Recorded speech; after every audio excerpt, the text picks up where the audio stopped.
विदर्भामध्ये आणि आता पहिल्या टप्प्यात पूर्व विदर्भातल्या जागांवर या ठिकाणी निवडणुका होत आहेत। मोठ्या प्रमाणात भारतीय जनता पक्षाला अनुकूलता दिसते आहे।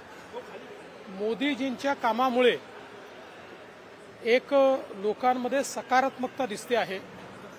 नागपूरमध्ये नितीनजी गडकरी यांच्यासारखा एक दिग्गज उमेदवार पुन्हा एकदा ते मैदानात आहेत। त्यामुळे मला पूर्ण खात्री आहे की गेले 4-5 वर्ष आम्ही सातत्याने जी तयारी करतो, बूथपर्यंत तयारी केली आहे, शेवटच्या व्यक्तीपर्यंत पोहोचायचा प्रयत्न केला आहे।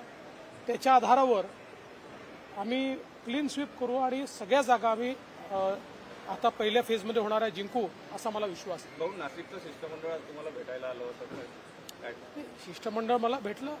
साहजिक आमचा पक्ष तिथे मोठा आहे। आमच्या पक्षाचे 3 आमदार आहेत, 101 नगरसेवक आमचे जवळपास त्या ठिकाणी आहे। बूथपर्यंतची रचना आहे, त्यामुळे त्यांनाही असं वाटतं की आपल्याला लढायला मिळालं पाहिजे। असं वाटणं काही वाईट नाही आहे, ते स्वाभाविकच आहे।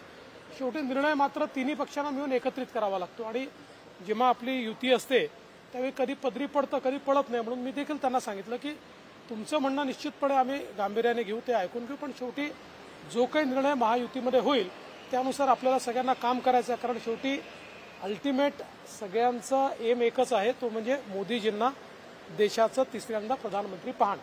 जानकरांना परभणीतून की बारामतीमधून ते आता तुम्हाला लवकरच ठरेल, पण जानकर साहेब आमच्या महायुतीमध्ये आलेले आहेत, ते होतेच, पण काही काळ थोडामध्ये त्यांची देखील काही नाराजी होती।